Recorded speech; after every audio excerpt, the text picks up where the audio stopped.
Hi, this is Scott Garibay, and today I want to talk about dragon riding in Dungeons and Dragons. All right, so I'm very blessed. I'm actually in a pretty cool campaign right now. It's a Dungeons and Dragons campaign, and basically, it's called House of Doors. We started by simply going into this little inventive gnomes house that he had created, and each room opened up to a different realm. And so it was a little bit of a shenanigan start, but it's actually really been kind of building into a campaign I'm very excited about. And it brings up a question, right? So how do we become dragon riders legitimately in Dungeons and Dragons? So here's what's happened so far. So we roll through. It took about 2 sessions to roll through this house, and it was very Monty Hall. Like, I got a sword of a scimitar of speed, and I got no less than like 3 rare. I got a Holy Avenger. I got easily, maybe I would say I got 3 rares and 3 very rare items, right? And a bunch of uncommon and uncommons, right? So we're gold rich at this point, and I bought land in the town called Farpoint. One frustration that I have with this campaign is it doesn't happen in any of the traditional Dungeons and Dragons. This is my shenanigans DM. He's our most dedicated to shenanigans, but he's got some good ideas, and it's coalescing, right? I thought it had a little bit of a shenanigans start, but it's coalescing into. And I'll tell you what the story is. So we go through, we get all these magic items, and one of the items we get is everybody but one player character has a dragon's egg, and then we heated these up and we hatched them, and now we have these dragons imprinted on us, right? So at this point, and I bought a piece of land in the city we're in called Farpoint, right?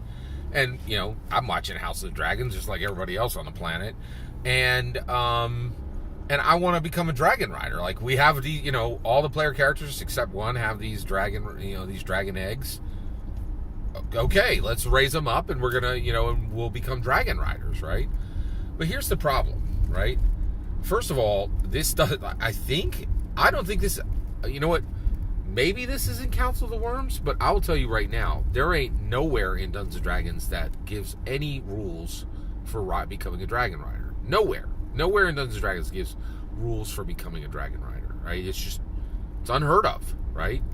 And so, and here's the issue, right? Dragons are supposed to be these creatures of awe, right? So they're incredibly dangerous, incredibly powerful.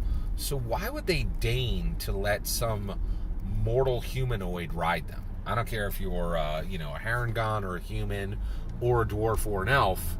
Why isn't an adult red dragon going to let you ride him, right? There doesn't seem to be any good narrative reason why this would happen, right? However, we there, right? Like, we reached a point where I think everybody wants to do this, right? We want to become dragon riders because we've seen it in House of the Dragons, and we saw it in Game of Thrones, and we're like, bet, it's time, let's do this, right? But nobody seems to have a good reason why a dragon would let you ride them, right? And I think one place where this worked a little bit. No, actually, you know what? I read 2/3 of Naomi Scott's, like, Her Majesty's Dragon, and, like, bet I'm out, because I felt they didn't give a good reason for this, right? So actually, I really want to settle in, build a keep, and have the Dungeon Master past 15 years for us, right? And I have a path to get that done, right? I think I can get that done between the player characters and the Dungeon Master, right? What I don't know is why.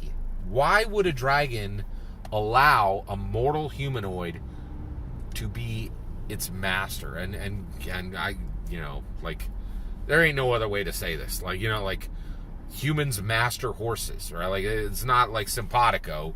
You can't mount anything and ride it, like, without you're the master. It's like, it's a thing, right? Like, and so that's the issue, right? So this video is an open question. I don't have an answer to this, right? I definitely want my character to become a dragon rider, right? But I don't have a good narrative reason why an adult red dragon. Actually, I have an adult bronze dragon. Let's do it that way. I have a baby. I have a wormling bronze dragon, right? If I can get the dungeon master to pass this 15 years, it should be an adult, red dragon, and at that point, I want to be able to ride it, right? And I want to be able to breathe. I want to Daenerys Targaryen it and like just breathe down its breath weapon and destroy whatever I want to destroy, right? And go yip yip, right? Like so, but I cannot figure out a narrative reason why this would happen. Can you? I would because I'm very fortunate. I'm in a position where I can get this done in Dungeons and Dragons, but I can't find a narrative reason why it would fit, right? So I'm asking for your help. I'd love to hear your thoughts on this. Do you have any ideas? What is a good, legitimate narrative reason why an adult red dragon would become a mount, right? I'd love to hear your thoughts. Let me know in the comments below. Please consider liking and subscribing, and I appreciate any ideas that you put forward. Thank you very much.